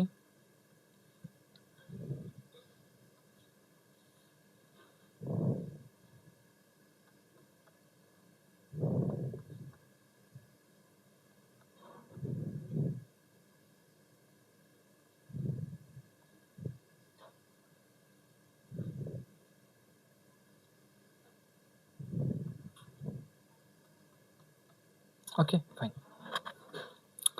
এইবার চলো আমরা ডিসকাস করি স্টেবিলিটি আমরা কিভাবে ডিসকাস করব। দেখো এখানে কি জেনারেট হয়েছে, পজিটিভ চার্জ জেনারেট হয়েছে না? তো আমার এই পজিটিভ চার্জটা যদি যত ভালোভাবে স্টেবিলাইজড হবে, যত ভালোভাবে মিনিমাইজড হবে, যত ভালোভাবে নিউট্রাল হবে, তত বেশি স্টেবল হবে এটা। এই যে তিনটা কথা বললাম, যে যত ভালোভাবে স্টেবিলাইজড হবে তত বেশি এটা স্টেবল হবে। এখন পজিটিভ চার্জটাকে স্টেবিলাইজ করতে গেলে বা পজিটিভ চার্জটাকে নিউট্রাল করতে গেলে আমার কি লাগবে? নেগেটিভ চার্জ লাগবে। ঠিক কিনা বলো? পজিটিভ চার্জকে যদি নিউট্রাল করতে হয় কি লাগবে? নেগেটিভ চার্জ লাগবে। নেগেটিভ চার্জ মানে তো ইলেকট্রন, তাই না? তার মানে তোমার এই চার্টটার মধ্যে যেখানে ইলেকট্রনের ডেন্সিটি বেশি থাকবে বা যেই কার্বনে ইলেকট্রন ডেন্সিটি বেশি থাকবে সেটা বেশি ভালোভাবে স্টেবিলাইজ হবে, অথবা সেটা বেশি ভালোভাবে কি হবে? নিউট্রাল হবে। কথাকে ধরতে পারছো আশা করি? এই চারটার মধ্যে যার মধ্যে যেই কার্বনে ইলেকট্রন ডেন্সিটি বেশি থাকবে সেটা তত বেশি কি হবে? স্টেবিলাইজড হবে, অর্থাৎ সেটা তত বেশি কি হবে? স্টেবল হবে। এখন আমাকে বুঝতে হবে কোনটাতে ইলেকট্রন ডেন্সিটি বেশি আছে। ইলেকট্রন ডেন্সিটি বেশি কেন লাগতেছে ভাই? কারণ ওই যে পজিটিভ চার্জটাকে মিনিমাইজ করতে হবে। এই পজিটিভ চার্জটাকে যদি নিউট্রাল করা লাগে আমাকে কি দরকার? ইলেকট্রন দরকার না? যার মধ্যে ইলেকট্রন ডেন্সিটি বেশি আছে, যে কার্বনে ইলেকট্রন ডেন্সিটি বেশি আছে সেটা বেশি স্টেবল হবে, কারণ সেটা যার মধ্যে ইলেকট্রন বেশি থাকবে সেটা কি হবে? বেশি ইলেকট্রন দিয়ে এই পজিটিভ চার্জটাকে কি হবে বলতো? মিনিমাইজ করবে। এটা খুব সিম্পল লজিক, তাই না? ফাইন। এইবার আমাকে দেখতে হবে এই চারটার মধ্যে কোনটার কি ইলেকট্রন ডেন্সিটি বেশি। আমরা জানি মিথাইল গ্রুপ বা অ্যালকাইল গ্রুপ এগুলো হচ্ছে ইলেকট্রন পুশিং গ্রুপ। এটা আমি নেক্সট গত ক্লাসে ডিসকাস করছি যে ইলেকট্রন পুশিং গ্রুপ কোনগুলো বলতো? মিথাইল গ্রুপ, এরা ইলেকট্রন পুশ করতে পারে। এখন তুমি চিন্তা করে দেখো, তোমার যে এইটা, এই যে প্রথম যেটা 1 ডিগ্রি, এইখানে একটা মিথাইল গ্রুপ আছে, তার মানে এই মিথাইল গ্রুপটা এইভাবে এই দিকে কি হবে? ইলেকট্রন পুশ করবে। সো একটা মিথাইল গ্রুপ এই কার্বনে ইলেকট্রন ডেন্সিটি বাড়ায় দিচ্ছে। 2 ডিগ্রি ক্ষেত্রে দুইটা মিথাইল গ্রুপ, দেখো এইদিকে একটা মিথাইল গ্রুপ আর এদিকে আরেকটা মিথাইল গ্রুপ। দুইটা মিথাইল গ্রুপ কি করতেছে বলতো? ইলেকট্রন ডেন্সিটি বাড়ায় দিচ্ছে, তাই না? তার সুন্দর করে লিখি একটু, দুইটা মিথাইল গ্রুপ এখানে ইলেকট্রন ডেন্সিটি বাড়ায় দিচ্ছে। তার মানে বলতো এই জায়গায় নাকি এই জায়গায় মানে পজিটিভ চার্জটা বেটার স্টেবিলাইজড হবে? অবশ্যই এই জায়গায়, কারণ এই জায়গায় দুইটা মিথাইল গ্রুপ ইলেকট্রন ডেন্সিটি এই কারণে বাড়ায় দিচ্ছে। তার মানে দুইটা মিথাইল গ্রুপের কারণে এই পজিটিভ চার্জটা বেশি পরিমাণ বা বেশি ভালোভাবে স্টেবিলাইজড হবে। ওকে, তার মানে এই কার্বোক্যাটায়নের স্টেবিলিটি এইটার থেকে বেশি। এটা আশা করি বুঝতে পারছো। এখানে তিনটা মিথাইল গ্রুপ, দেখো এইদিকে একটা, এদিকে একটা, এইদিকে, এই তিনটা হচ্ছে এই কার্বনের মধ্যে কি করতেছে? ইলেকট্রন ডোনেট করতেছে। তো এই তিনটা মিথাইল গ্রুপের ইলেকট্রন ডোনেশনের কারণে এই কার্বনটার মধ্যে যে পজিটিভ চার্জটা আছে এটা খুব ভালোভাবে স্টেবিলাইজড হয়ে যাবে অথবা নিউট্রালাইজড হয়ে যাবে। কাজেই এইটার স্টেবিলিটি সবচেয়ে বেশি। তাহলে আমরা কি লিখতে পারি? এইটার স্টেবিলিটি সবচেয়ে বেশি, তারপরে এইটা, তারপরে এইটা। এইটার স্টেবিলিটি সবচেয়ে কম কেন বলতো? কারণ এইটার মধ্যে কোনো কি নাই বলতো? এইটার মধ্যে কোনো অ্যালকাইল গ্রুপ নাই, কাজেই এখানে ইলেকট্রন ডোনেশন করার মতো কেউ আছে? নাই। এইজন্য এইটার ইলেকট্রন মানে এইটার কার্বনের মধ্যে ইলেকট্রন ডেন্সিটি কম, এজন্য এই পজিটিভ চার্জটা কি করতে পারতেছে না? সে স্টেবিলাইজ করতে পারতেছে না। তাই হচ্ছে এটা কি বলতো? Less stable. আশা করি এই অর্ডারটা তুমি খুব ভালোভাবে বুঝতে পারছো। তাহলে ঠিক আগের মতো স্টেবিলিটি অর্ডারের উল্টা কি হবে? Reactivity order. সো দিয়ে দাও রিঅ্যাক্টিভিটি অর্ডার, রিঅ্যাক্টিভিটি অর্ডার। এই তো আমাদের পড়া শেষ। এগুলোই পড়াশোনা, হ্যাঁ, খুবই সহজ অর্গানিক কেমিস্ট্রি। আমরা ধীরে ধীরে পড়তেছি তো, দেখবা একদম ক্লিয়ার হয়ে যাবে ইনশাল্লাহ সবকিছু। আর যা যদি কোনো কিছু দিয়ে মিস যায়, আমার ছোটখাটো জিনিস মিস হতে পারে, মানে মিস বলতে কি আর কি, ওই যে তোমার লিক হতে পারে, কোনো জিনিস হয়তো আমি ছোটখাটো জিনিস না পড়াই নাই, ওইগুলা তুমি নিজে পারবা। তুমি তো একদম জিরো বেসিক এডমিশন আসে নাই, হ্যাঁ, তোমার একদম বেসটা আমি শক্ত করে দিচ্ছি ইনশাল্লাহ। সো ওই বেস নিয়ে তুমি যেই কোয়েশনই ক্র্যাক করো, মানে আসো, এটা ক্র্যাক করতে পারবে ইনশাল্লাহ, হোয়াট এভার। তো এখন বলো তো, আমরা না বুঝি এখন আমরা দেখাবো, হ্যাঁ, না বুঝি কিভাবে? আমরা জানি স্টেবিলিটি অর্ডার এবং রিঅ্যাক্টিভিটির পরস্পর উল্টা। তাহলে স্টেবিলিটি অর্ডার উল্টা করে দাও, তাহলে তো হয়ে গেল। চলো উল্টা করে দিই আমরা, তাহলে আমরা কিন্তু রিঅ্যাক্টিভিটি অর্ডার পেয়ে যাবো। আর পরে ব্যাখ্যা করবো আমরা, হ্যাঁ, আগে অর্ডারটা লিখে ফেলি তারপর ব্যাখ্যা করবো। CH3 CH2R CHR2 CR3, অর্ডারটা কি উল্টা হবে না? সবচেয়ে বেশি রিঅ্যাক্টিভ হবে কোনটা? এইটা, তারপরে এইটা, তারপরে এইটা। এই তো হয়ে গেল। এবার চলো ব্যাখ্যা করি আমরা। এইবার আমরা ব্যাখ্যা করব। মানে আমরা অর্ডারটা না বুঝে লিখে ফেললাম, কিন্তু কিভাবে বলতো? এই যে আগের কনসেপ্ট থেকে যে রিঅ্যাক্টিভিটি অর্ডার এবং স্টেবিলিটি অর্ডার পরস্পর উল্টা। সো এই জিনিসটা আমরা না বুঝে লিখে ফেললাম। এইটা আমরা এখন কি করব? ব্যাখ্যা করব। দেখো ভাই, রিঅ্যাক্টিভ কোনটা হবে? যেইটার পজিটিভ চার্জ স্টেবিলাইজড হয় নাই, সেইটা কি চাইবে? রিঅ্যাকশন করার মাধ্যমে, অন্য কারোর সাথে যুক্ত হওয়ার মাধ্যমে তার পজিটিভ চার্জটাকে কি করতে? স্টেবিলাইজ করতে। কথা বুঝো? এখানে কোনো অ্যাটমই কিন্তু চায় না তার ইলেকট্রন চলে যাক। এই কার্বন কিন্তু তার ইলেকট্রন হারাই ফেলছে, তাই না? এই যে এইখানে যখন এরকম বন্ড ব্রেকিং হইলো, CH3Cl, এইরকম যখন বন্ড ব্রেকিং হলো, তখন এই সিএলটা কি করছে? ক্লোরিনটা এই বন্ধনে ইলেকট্রন নিয়ে নিচ্ছে, ফলে কার্বনটা তার ইলেকট্রন হারাই ফেলছে। তাহলে এই একটা জিনিস, কার্বন কি কোনো সময় চাইবে তার ইলেকট্রন চলে যাক? চাইবে না, বাট চলে গেছে সামহাও। ক্লোরিনের হায়ার ইলেকট্রোনেগেটিভিটির কারণে কার্বন তার ইলেকট্রন হারাই ফেলছে। এখন কার্বন অলওয়েজ চাইবে যে কারোর সাথে রিঅ্যাকশন করে যেন তার এই পজিটিভ চার্জটাকে কি করতে? নিউট্রাল করতে বা মিনিমাইজ করতে। মানে এই পজিটিভ চার্জটাকে যাতে কোনোভাবে সরানো যায় তার মধ্যে থেকে, সবসময় চাইবে। কারণ পজিটিভ চার্জ সরাইলে তার মধ্যে কি হবে? ইলেকট্রন চলে আসবে না? এই জন্য কার্বনটা সবসময় চাইবে রিঅ্যাকশন করে এই পজিটিভ চার্জটাকে মিনিমাইজ করে, যাতে সে কি একটা স্টেবল কাঠার মধ্যে চলে যায়। অলওয়েজ চাইবে। তার মানে যার মধ্যে এখানে পজিটিভ চার্জটা বেশি থাকবে, মানে যার মধ্যে পজিটিভ চার্জের পরিমাণটা এখানে বেশি থাকবে, সে কি করবে বলতো? সে হচ্ছে রিঅ্যাকশন তো দ্রুত করবে। ভাই এইটার মধ্যে পজিটিভ চার্জ তুমি দেখতেছো একটা, বাট এটা তো মিনিমাইজ হয়ে গেছে অলরেডি, কারণ 3টা মিথাইল গ্রুপ কি করছে? ইলেকট্রন ডোনেশনের মাধ্যমে এই পজিটিভ চার্জটাকে অনেক বেশি পরিমাণে মিনিমাইজ বা নিউট্রাল করে ফেলছে। কাজেই এইটা স্বাভাবিকভাবে রিঅ্যাকশন করতে চাইবে না, অর্থাৎ এটা রিঅ্যাকশন করার টেন্ডেন্সি অনেক কম বা রিঅ্যাক্টিভিটি একদম কম। এই জিনিসটার ক্ষেত্রে তুমি চিন্তা করে দেখো, এখানে কোনো অ্যালকাইল গ্রুপ ছিল না, তাই এখানে ইলেকট্রন ডোনেশন হয় নাই, এই পজিটিভ চার্জটাও স্টেবিলাইজড হয় নাই। তাই এই মিথাইল কার্বোক্যাটায়ন যেটা, এটা অলওয়েজ রিঅ্যাকশন করার জন্য আম আগ্রহী হয়ে থাকবে। এটা চাইবে যে অন্য কারো সাথে রিঅ্যাকশন করে যেন তার পজিটিভ চার্জটা কি করতে? মিনিমাইজ করে ফেলতে। এইজন্য এই মিথাইল কার্বোক্যাটায়নটা সবচেয়ে বেশি রিঅ্যাক্টিভ। আশা করি এটা বুঝতে পারছো। এখানে আর কোনো সমস্যা থাকার কথা না। ফাইন। এই ২ টা অর্ডার এবং আগে যে ২ টা অর্ডার বললাম, এই যে কিসের ক্ষেত্রে? ওই যে তোমার ফ্রি রেডিকেলের ক্ষেত্রে। এগুলো খুবই ইম্পোর্টেন্ট ভাই। এগুলা মুখস্থ রাখবা তো অবশ্যই, পরীক্ষায় মুখস্থ রাখতেই হবে। বাট মেক সিওর তুমি বুঝছো কিনা কনসেপ্টটা। আমি যা পড়ালাম এইটা তো ক্লাস পড়ে বুঝছো। বই পড়বা, এডমিশনের যে গাইডগুলো আছে এগুলো পড়বা। তারপরে টেক্সট বুক সময় পেলেই পড়বা। এগুলো পড়ে কনসেপ্টটাকে আরো ঝালাই করে ফেলবা। ওকে? আচ্ছা। পরীক্ষায় ভাই একটা কোয়েশ্চেন এভাবে করে ফেলতে পারে। এই ৪ টা দিয়ে দিল, দিয়ে বলতে পারে এইটার মধ্যে মানে কোন কোন মানে এরকম প্রশ্ন আসতে পারে। ৪ টা দিল, দিয়ে বলবো যে মানে পজিটিভ চার্জের ডেনসিটি অনুসারে এদেরকে সাজাও। কথা বুঝতে পারছো? মানে এই ৪ টার মধ্যে কোনটাতে পজিটিভ চার্জের ডেনসিটি বেশি, এই অনুসারে অর্ডারটা সাজাও। তখন তোমার মাথাটা হ্যাং হয়ে যাবে। হ্যাং হয়ে যাবে না? তুমি যদি মুখস্থ করে যাও, মানে তুমি জাস্ট যদি এই অর্ডারটা মুখস্থ করে যাও যে স্টেবিলিটি অর্ডার এরকম, রিঅ্যাক্টিভিটি অর্ডার এরকম, তখন তুমি ধরা খেয়ে যাবা। ধরা খেয়ে যাবা না? মানে তুমি বুঝতে পারবে না আসলে পজিটিভ চার্জের ডেনসিটি বলতে কি বোঝাচ্ছে। তখন তুমি এই যে পড়ালাম এতক্ষণ, তুমি যদি এই ক্লাসটা বুঝতে পারো, তাহলে তুমি আনসার করতে পারবা। কিভাবে বলো তো? তুমি দেখবা যার মধ্যে ইলেকট্রন ডোনেশন কম হচ্ছে, যার মধ্যে ইলেকট্রন ডোনেশন কম হচ্ছে, তার মধ্যে পজিটিভ চার্জের ডেনসিটি বেশি। যেমন মিথাইল এইটা, এইখানে ইলেকট্রন ডোনেশন নাই, তাই এর মধ্যে এইটার পজিটিভ চার্জের ডেনসিটি বেশি থাকবে। কিন্তু এই জিনিসটার মধ্যে অনেক বেশি ৩টা মিথাইল গ্রুপ মিলে কি করছে? ইলেকট্রন ডোনেশন করতেছে। কাজে এখানে পজিটিভ চার্জটা মিনিমাইজ হয়ে গেছে। সো এখানে পজিটিভ চার্জের ডেনসিটি অনেক কম। বুঝতে পারছো? কাজেই প্রশ্ন অনেকভাবে ঘুরে কিন্তু করতে পারে। চাইলেই একটু ট্রিক দিলেই কিন্তু আটকে যাবা, যদি মুখস্থ করে যাও খালি। যেন বুঝতে হবে জিনিসগুলা। ফাইন।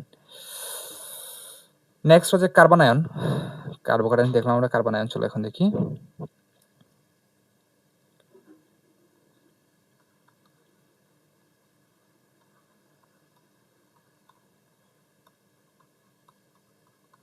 সো আমি কার্বন আয়নের ক্ষেত্রে আমি আর ডিটেইলসে যাচ্ছি না। আমি জাস্ট এই অর্ডারে চলে যাব। মানে এইরকম অ্যালকাইল গ্রুপ থেকে যেরকম কার্বোক্যাটায়ন পাওয়া গেছে, এরকম আমরা অ্যালকাইল গ্রুপ থেকে কি পাবো বলো তো? তোমার কি পাবো? সরি, অ্যালকাইল হ্যালাইড থেকে আমরা যেরকম কার্বোক্যাটায়ন পাইছি, ঠিক এরকম আমরা অ্যালকাইল হ্যালাইড থেকে আমরা কি পাবো? কার্বন আয়ন পাবো। আমরা জাস্ট ওইগুলা দেখে ফেলবো একটু এখন।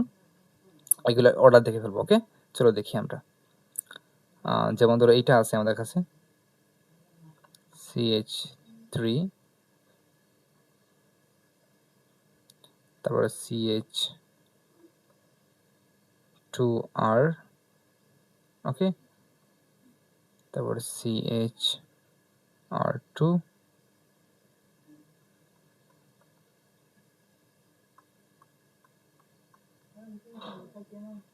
CR3 কার্বন, ওকে। এই 4টা কার্বন আয়নের স্টেবিলিটি আমাদেরকে এখন আলোচনা করতে হবে, ওকে, ফাইন। আচ্ছা, আমি একটু ছোট্ট করে বলে রাখি এগুলো কিভাবে তৈরি হয়, হ্যাঁ।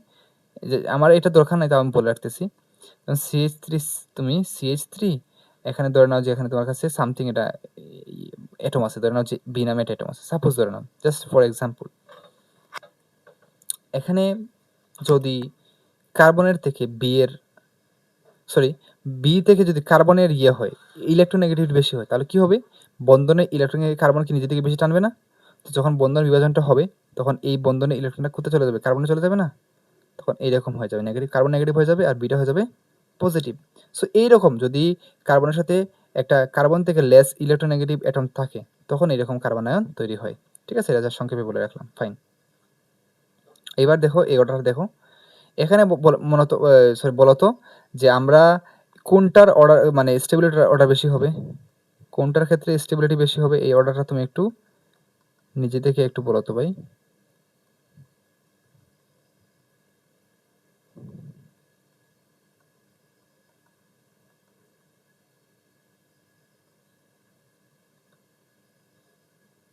বলো কোনটার ক্ষেত্রে বেশি হবে। একটা জিনিস দেখো, এখানে তোমার নেগেটিভ চার্জ আছে। নেগেটিভ চার্জ মানে কি? এখানে ইলেকট্রনের ডেনসিটি বেশি, ফাইন। আচ্ছা, এইবার তোমার যেখানে ইলেকট্রন ডোনেটিং গ্রুপ থাকবে বা যেখানে ইলেকট্রন পুশিং গ্রুপ থাকবে, সেখানে ইলেকট্রন ডেনসিটি আরও বেড়ে যাবে। লাইক এই কার্বন তুমি চিন্তা করে দেখো, এই কার্বনে 3টা মিথাইল গ্রুপ আছে, 3টে অ্যালকাইল গ্রুপ আছে। এই 3টা মিলে এই কার্বনকে আরও 3 দিকে ইলেকট্রন দিবে। সো এই কার্বনের মধ্যে ইলেকট্রন ডেনসিটি আরও বেড়ে যাবে। তো ইলেকট্রন ডেনসিটি যেখানে বেড়ে যায়, তাহলে কী হবে বলো তো? ইলেকট্রন ডেনসিটি যদি এখানে বেড়ে যায়, তাহলে ইলেকট্রন রিপালশন তৈরি হয়ে যাবে না এখানে? বলো তো, এখানে ইলেকট্রন রিপালশন তৈরি হয়ে যাবে। তো ইলেকট্রন রিপালশন যদি তৈরি হয়ে যায়, সেটা কি স্টেবল হবে? একদম স্টেবল হবে না। আমার থেকে বুঝতে পারছো? আবার আমি বলি জিনিসটা। এখানে যে জিনিসটা হচ্ছে, 3টা মিথাইল গ্রুপ এই কার্বনের মধ্যে ইলেকট্রন ডোনেশন করবে বা ডোনেট করবে, ফলে এই কার্বনের ইলেকট্রন ডেনসিটি অনেক বেড়ে যাবে। এমনিতেই একটা নেগেটিভ চার্জ আছে, আরও 3টা দিক থেকে ইলেকট্রন আসতেছে, তার মানে সব মিলে এখানে কিন্তু কার্বনের মধ্যে ইলেকট্রন ডেনসিটি অনেক বেড়ে যাবে। কিন্তু এই কার্বনের কি ইলেকট্রন প্রয়োজন এখন? বলো তো। আমি জিনিসটা তোমাকে বুঝাই, আবারও বুঝাই, মানে জাস্ট তুমি বুঝতেছো কিনা আমি বুঝতেছি না এখনো পর্যন্ত। আমার এখানে আছে নেগেটিভ চার্জ, আমার লাগবে পজিটিভ চার্জ, মানে নেগেটিভকে মিনিমাইজ করার জন্য কি লাগে? পজিটিভ লাগে না? কিন্তু আমি কি পজিটিভ পাইতেছি? আমি পাচ্ছি উল্টা নেগেটিভ পাচ্ছি আরও, মানে আর থেকে আমি কি পাচ্ছি বলো তো? আরও নেগেটিভ চার্জ বা নেগেটিভ ইলেকট্রন পাচ্ছি। কাজেই এখানে আমাকে যদি 3টা আর দেওয়া হয়, এই 3টা আর মিলে যখন কার্বনে ইলেকট্রন ডোনেট করবে, তখন কিন্তু কার্বনের স্টেবিলিটি কমে যাবে। কেন কমে যাবে? কারণ এই 3টা আর মিলে যেই কার্বনে ইলেকট্রন ডোনেশন করবে, সেই ইলেকট্রন এই নেগেটিভ চার্জের সাথে অনেক বেশি বিকর্ষণ তৈরি করে ফেলবে। এই বিকর্ষণের কারণে এইটার টোটাল এনার্জি অনেক বেড়ে যাবে। টোটাল এনার্জি কি অনেক বেড়ে যাবে। আর এটার এনার্জি যদি বেড়ে যায়, এনার্জি অনেক বেড়ে গেলে স্টেবিলিটি কমে যাবে। মানে ফিজিক্স এবং কেমিস্ট্রিতে এনার্জির সাথে স্টেবিলিটির ইনভার্সলি প্রপোর্শনাল রিলেশনশিপ। এনার্জি অনেক বেড়ে গেলে স্টেবিলিটি কমে যায়। এটার ব্যাখ্যা আছে, আমি দেখি ব্যাখ্যা থেকে না যাই। মানে স্টেবিলিটি মানে এনার্জি বাড়লে স্টেবিলিটি কেন কমে যায়, এটার ব্যাখ্যা আছে, আমি দেখি না যাই। এটা তোমার লাগবে না এই মুহূর্তে। সো আপাতত এটা ধরে নাও, মানে এটা বিশ্বাস করে নাও আমার কথাটা, যে এখানে যখন তোমার আর 3টা ইলেকট্রন দিবে, তখন কার্বনের এই অলরেডি এক্সিস্টিং নেগেটিভ চার্জের সাথে তার এই যে ডোনেটিং যে ইলেকট্রনগুলো, এগুলো অনেক বিকর্ষণ করবে। বিকর্ষণ করার কারণে এখানে অনেক বেশি বিকর্ষণ, এক ধরনের বল ফোর্স, তাই না? আর বল যখন এক্সার্ট হবে এখানে, তখন এটা এনার্জিটা অনেক বেড়ে যাবে। এনার্জি বেড়ে যাবে না? এনার্জি বেড়ে যাবে। এনার্জি বেড়ে গেলে স্টেবিলিটি কমে যাবে। ফাইন, ওকে। তাহলে আমরা কি বুঝতে পারলাম? যে এইখানে যত বেশি মানে যেগুলাতে ইলেকট্রন ডোনেটিং গ্রুপ থাকবে, সেগুলোর কি হবে? স্টেবিলিটি কমে যাবে। তাহলে সবচেয়ে বেশি লেস স্টেবল হবে কোনটা? এইটা, কারণ এটার মধ্যে 3টা ইলেকট্রন ডোনেটিং গ্রুপ আছে। তাহলে অর্ডারটা হবে একটা এইরকম। আশা করি জিনিসটা বুঝতে পেরেছো। ওকে, ফাইন। আমি একটু ছোট্ট করে ব্যাখ্যাটা লিখে দিই, কারণ এই ব্যাখ্যাটা তোমার জন্য নতুন হতে পারে। এখানে এইটার ক্ষেত্রে আমি একটা লিখে দিই, একটা দিলে বুঝতে পারবা। এটার ক্ষেত্রে কার্বন অ্যাটমের মধ্যে কার্বন অ্যাটমে ইলেকট্রন ডেনসিটি বেড়ে যায়।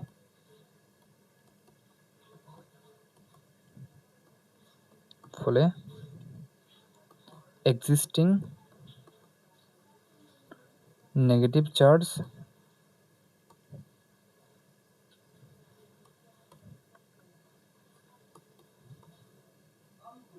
রিপালশন ফোর্স বেড়ে যায়। ফলে এনার্জি বেড়ে যায়। ফলে কি হয়ে যায় বলতো? এনার্জি বেড়ে যায়, স্টেবিলিটি কমে যায়। স্টেবিলিটি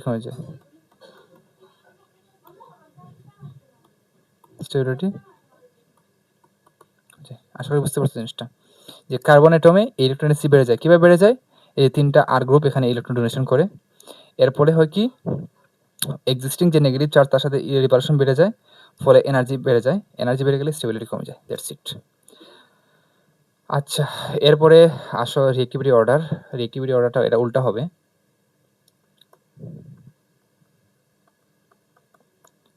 রিএক্টিভিটি অর্ডার জাস্ট এটা উল্টা হবে। আমি আর রিএক্টিভিটি অর্ডার ব্যাখ্যা করতেছি না, এটা তোমার কাজ, হ্যাঁ, ব্যাখ্যা করা।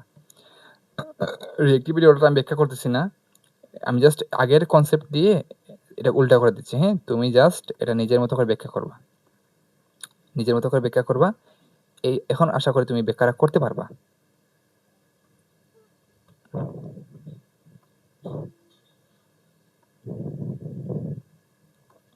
যেহেতু এইটার স্টেবিলিটি সবচেয়ে কম, তাই এটার রিএক্টিভিটি সবচেয়ে বেশি হবে। এটার রিএক্টিভিটি সবচেয়ে বেশি হবে।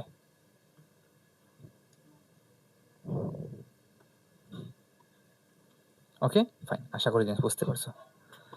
এই তো আমাদের যত পড়াশোনা ছিল বন্ধন বিভাজন নিয়ে, আমরা আল্লাহর রহমতে সব শেষ করলাম। খুবই ডিটেলসে শেষ করলাম। একটা জিনিসও মুখস্থ নাই এখানে, দেখছো? সবই বুঝে বুঝে পড়া যায়, সব কিছু বুঝে কিন্তু শেখা যায়। ওকে, সব কিছুই কিন্তু এখানে আমরা যা পড়লাম সব কিছু বুঝে কিন্তু শেষ করা যায়।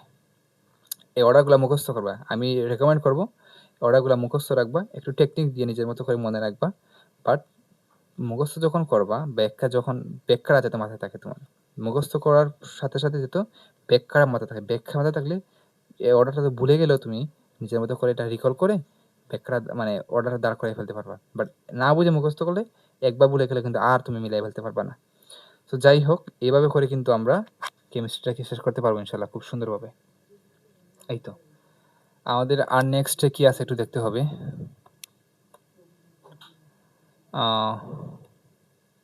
এই যে বন্ধনের হোমোলাইটিক বিভাজন দ্বারা সৃষ্টি কি হয়, দেখো এটা কিন্তু চট্টগ্রাম বোর্ডে আসছে তোমার ইংলিশ ওয়ার্ড দিয়ে দিচ্ছে এখানে, বুঝছো? আমি যে ইংলিশ ওয়ার্ড এখানে ইউজ করি টার্মগুলা, একটা ফল তুমি এখন পাবা।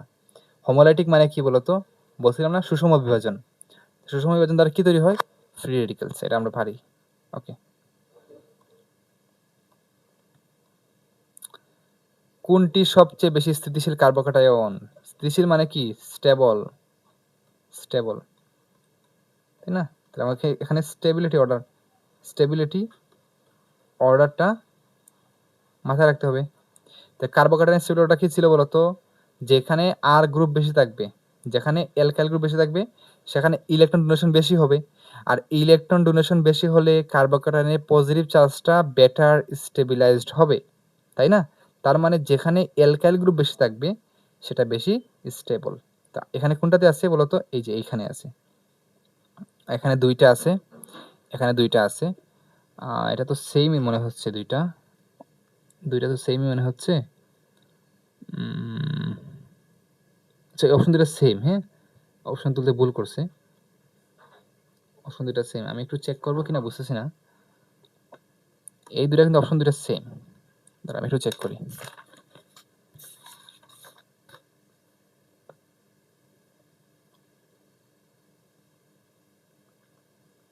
হ্যাঁ, এখানে প্রশ্ন তো ভুল করছে। এখানে একটা 3 ডিগ্রি কার্বোক্যাটায়ন হবে, মানে একটা এরকম হবে, CH3 3C একটা এরকম হবে, হ্যাঁ? একটা এরকম হবে। এটাই হচ্ছে আমাদের আনসার। মানে এরকম যেটা হবে এটা আমাদের আনসার। ওকে? ফাইন।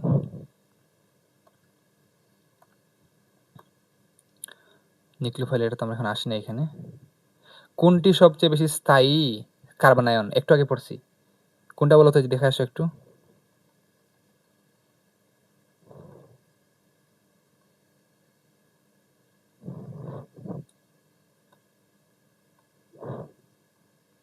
এই যে এখানে মনে আছে পড়ছিলাম যে একটু আগে? এই যে দেখো। এই যে দেখো কার্বন আয়ন সবচেয়ে স্থায়ী কোনটা? এই যে প্রাইমারি যেটা, তাই না? তাই আমাদের আনসার করতে পারবো এখন আমরা। এই যে এইটা। এটা আনসার। তাই না? দেখো ঢাকা ইউনিভার্সিটি আসছে কিন্তু। সো ঢাকা ইউনিভার্সিটি কিন্তু এই কোয়েশ্চেনগুলো আসে।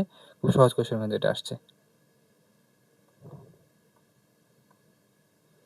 এটা আমাদের এখন পড়লে হবে না। এটা আমাদের এখানে পড়ে নাই আমরা এই জিনিসটা।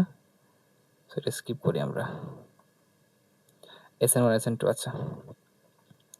আমাদের আরেকটা টপিক বাকি আছে এখনো। SN1 2 SN1 এটা শুরু করার আগে আমাদের আরেকটা টপিক বাকি আছে। আমরা শেষ করে আসি এটা। এটা হচ্ছে বিকারক।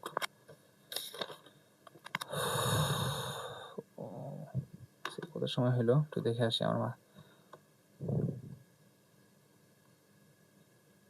এই কোনটা 12 মিনিট অলরেডি হয়ে গেছে। আমার মাথা মানে অনেক ব্যথা করতেছে ভাই। আজকে কি রাখবো এখানে? মানে আজকে কিন্তু খুব বেশি পড়াশোনা করতে পারি নাই। বিকারক টপিকটা এসে পড়াতে পড়তে অনেক টাইম চলে গেল।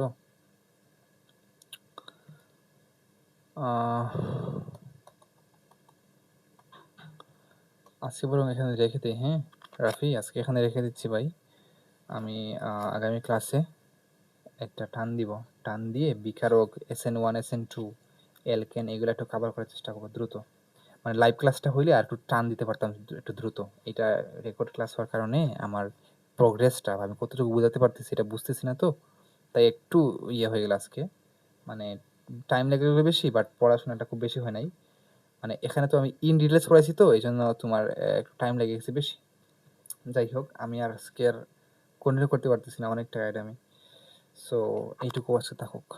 আল্লাহ হাফিজ। আসসালামু আলাইকুম।